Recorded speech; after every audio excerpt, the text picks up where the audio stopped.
নাফিসা জামান গতকাল চীনের বিশেষজ্ঞ দল চিকিৎসকদের যে বিশেষজ্ঞ দল এবং যুক্তরাজ্যের যেই রিচার্ড বিল চিকিৎসক এবং এই যে দুটি টিম এবং বাংলাদেশের যে মেডিকেল বোর্ড, এই তিনটি বোর্ডের মূলত গতকাল রাতে একটি সভা অনুষ্ঠিত হয় বেগম খালেদা জিয়ার চিকিৎসা কিভাবে করা হবে সেই সিদ্ধান্তের আলোকে মূলত এখন পর্যন্ত বেগম খালেদা জিয়ার চিকিৎসা চলমান রয়েছে।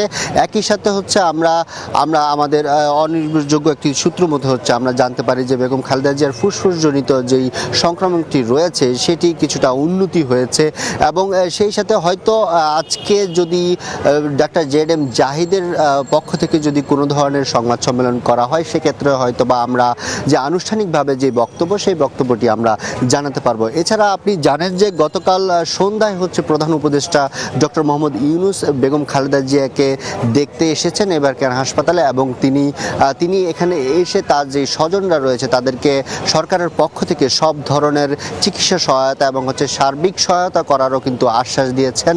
এছাড়া তিনি দেশবাসীর কাছে দোয়াও চেয়েছেন বেগম খালেদা জিয়ার জন্য।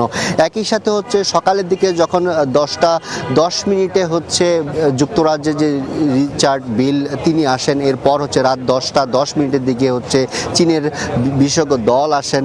এই উভয়ের সমন্বয়ে মূলত আজকের যে চিকিৎসা সেই চিকিৎসাটি চলমান রয়েছে। আর আরেকটু বিষয় জানিয়ে রাখি, সেটি আজ দুপুর 12টার দিকে বসুন্ধরা এলাকার এভারকেয়ার হাসপাতালের যে পাশে দুটি মাঠ রয়েছে সেই দুটি মাঠে দুটি হেলিকপ্টার পরীক্ষামূলকভাবে অবতরণ এবং উড্ডয়ন করবে।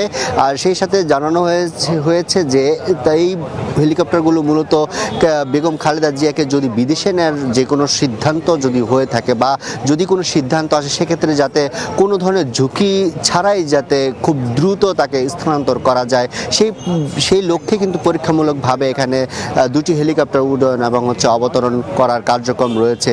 এছাড়া আজকে বেগম খালেদা জিয়ার যে চিকিৎসা ব্যবস্থা সেই চিকিৎসা ব্যবস্থা মূলত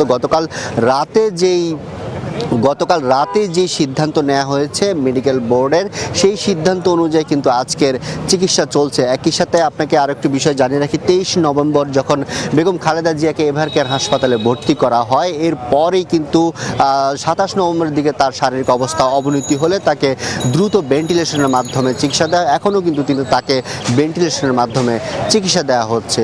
এই ছিল এভারকেয়ার হাসপাতালের সামনে থেকে আমার কাছে সবশেষ। নাফিসা জামান।